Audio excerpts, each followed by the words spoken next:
जम्मू कश्मीर में पिछले कुछ समय से खास तौर से धार्मिक आस्थाओं को ठेस पहुंचाई जा रही है। इसको लेकर एकजुट जम्मू जो है वो आज प्रदर्शन पर उतरा हुआ है और उनका ये आरोप है कि यहाँ पर जिस तरह से आपसी सौहार्द को बिगाड़ने की कोशिश की जा रही है, धार्मिक आस्थाओं को ठेस पहुंचाने की कोशिश की जा रही है, उसको लेकर जो है वो साफ तौर से प्रदर्शन जो है वो इनका उग्र हो जाएगा अगर भविष्य में कोई इस तरह की हरकत नहीं की गई तो। अंकुर जी, किस तरह का प्रदर्शन है आज? देखिए, परिस्थिति बहुत साफ है। जम्मू संभाग में मंदिरों पे हमले, मूर्तियों का खंडन, जिहादी इंफ्रास्ट्रक्चर का फैलाव, उसके बाद लाइव ग्रेनेड्स मिलना, आईडीज मिलना, आतंकवादी अटैक होना, असले का जमा होना, संरक्षण मिलना आतंकवादियों को, ये सब वो चीज़ें हैं जो उस परिस्थिति की ओर संकेत करती हैं जो परिस्थिति 1990 के दशक में कश्मीर में बनी थी और फिर हिंदुओं का नरसंहार हुआ था।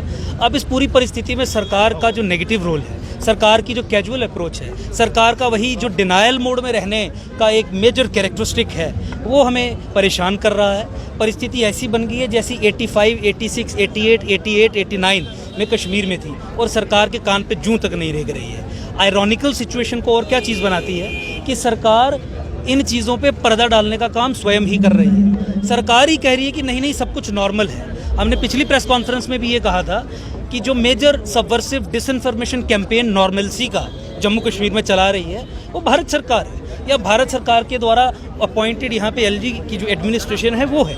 ये बहुत एक खतरनाक ट्रेंड है जहाँ पे जेनोसाइडल एट्रिशन अगेंस्ट नेशनलिस्ट समाज, अगेंस्ट हिंदू समाज या अगेंस्ट जम्मू प्रोविंस, उसके ऊपर पर्दा डालने का काम किया जाता है। समझना आपसे ये चाहते हैं कि तीन परसेप्शन आपसे निकल रहे हैं। क्या आप एक पर्टिकुलर कम्युनिटी को टारगेट कर रहे हैं, या आप ये कहना चाहते हैं कि पर्टिकुलर कम्युनिटी को टारगेट किया जा रहा है, या आप ये कहना चाहते हैं कि आपसी सौहार्द को बिगाड़ा जा रहा है? जम्मू कश्मीर में इस्लामाइजेशन का प्रोसेस जो है पिछले 70 साल से चल रहा है। इसके पहले चरण में कश्मीर का इस्लामीकरण हिंदू नरसंहार के द्वारा हो गया।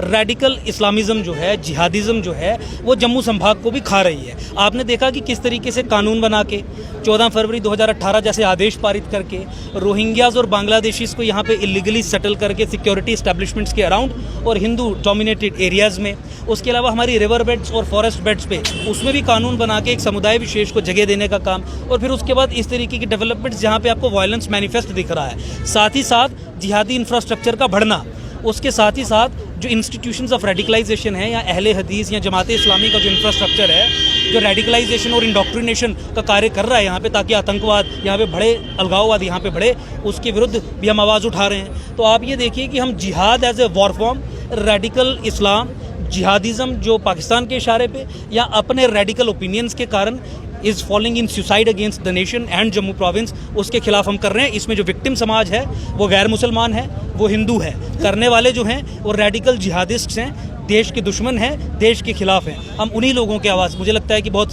साफ तरीके से मैंने जवाब दिया होगा। अंकुर जी, ये जवाब उन्होंने दे दिया है कि ये धर्म के खिलाफ नहीं है, कोई दो धर्मों के खिलाफ ये जंग नहीं है। ये सिर्फ बात एक, ये प्रदर्शन इसलिए किया जा रहा है कि विशेष समुदाय को टारगेट बनाकर विशेष समुदाय को विक्टिम जो है वो बनाया जा रहा है, और इसी को लेकर आज ये प्रदर्शन जो है वो साफ तौर से किया जा रहा है। हालांकि इसमें एक परिदृश्य ये भी निकल कर आता है कि ये प्रदर्शन इसीलिए भी खिलाफ है क्योंकि आपसी सौहार्द को बिगाड़ने की कोशिश जो की जा रही है। जिस तरह से ये प्रदर्शन किया जा रहा है कि विशेष धर्म के खिलाफ ये प्रदर्शन नहीं, ये है कि आपसी सौहार्द जो है वो एक विशेष धर्म को टारगेट बनाकर किया जा रहा है। इसका उदाहरण एक ऐसा ही समझे जैसे बीते दिन ही खालिस्तान जिंदाबाद के नारेबाजी भी जो है वो की गई है एयरपोर्ट के आगे क्षेत्र में। तो आपसी सौहार्द को बिगाड़ने के लिए कुछ चीज़ों को टारगेट किया जाता है। देखिए, ये बड़ी देर से एजेंसियों के, आप कह सकते हैं पाकिस्तान की एजेंसियों का बहुत बड़ा प्रोपेगेंडा चला है कि उन्होंने जम्मू, खासकर भारत को विभाजित करने की कोशिश की है, कभी धर्म के आधार पर, कभी किसी आधार पर। आप देखिए कि अभी जिस तरह से जम्मू में मंदिरों पर हमले हुए, एक सिलेक्टिव जो है वो अटैक्स थे। यही वारदातें पहले कश्मीर में हुआ करती थी, यही वारदातें जो हैं इससे पहले जो थी कश्मीर में होती रही हैं। जब कश्मीर में उग्रवाद की शुरुआत हुई है तो इसी तरह हुआ है। पहले मंदिरों पर आक्रमण हुए हैं, उसके बाद जो है कहीं ग्रेनेड मिलना शुरू हो गए, कहीं आईडी ब्लास्ट मिलने शुरू हो गए। तो वही चीज़ें जो हैं वही जो जम्मू में हो आ रहा है। और आप देखिए कि समुदाय विशेष कोई दिक्कत नहीं है। आप बताइए कि 7% जब आती, जिस समुदाय की 7% मुस्लिम समुदाय की जम्मू में 7% आबादी है, उसके बाद 75% जो है ज़मीन जिहाद के तहत पे नजायज़ कब्जे उस समुदाय के द्वारा किए गए हैं। कश्मीर से लोग आके यहाँ बसे हैं, बांग्लादेश से आके बसे हैं यहाँ पर। यहाँ जो रोहिंग्या मुसलमान जो है वो आकर बैठे हैं। मैं वही समझना चाहता हूँ कि क्या एक विशेष समुदाय को टारगेट है, या जिस तरह से कल खालिस्तान जिंदाबाद के नारेबाजी भी लगी है? नहीं, ये किसी समुदाय विशेष के खिलाफ नहीं है, ये यानी उनके खिलाफ है जिनके लिए हम काफिर हैं।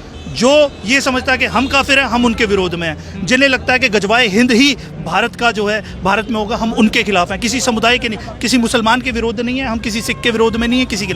जो भारत को तोड़ने की बात करते हैं, हम उनके विरोध में हैं। बिल्कुल, जो भारत को तोड़ने का काम करते हैं हम उनके खिलाफ है, इसीलिए क्योंकि एक परिदृश्य ये समझ कर आता है कि एक समुदाय को दूसरे समुदाय के खिलाफ खड़ा किया जा रहा है। वैसा परिदृश्य नहीं है, क्योंकि ये हर उस व्यक्ति गुट के खिलाफ है जो कि देश को तोड़ने का काम करता है, जम्मू कश्मीर को तोड़ने का काम करता है। जहां पर जम्मू कश्मीर में एक आपसी सौहार्द बना हुआ था, उस सौहार्द को ख़राब करने की कोशिश की जाती है, चाहे वो जिस तरह से एक सब्जेक्टिव मोटिव को लेकर अलग अलग जगहों पर टारगेट किया जा रहा हो, या फिर बीते दिन जिस तरह से खालिस्तान जिंदाबाद के नारेबाजी की गई है उस तरह के परिदृश्य को लेकर हो। लेकिन कोशिश सिर्फ ये है कि आपसी सौहार्द को बिगाड़ने की बजाय आपसी सौहार्द को और ज़्यादा बढ़ाया जाए, ताकि जम्मू कश्मीर को फिर से एकजुट किया जा सके। फिलहाल आप जुड़े रहिए न्यूज़ के साथ।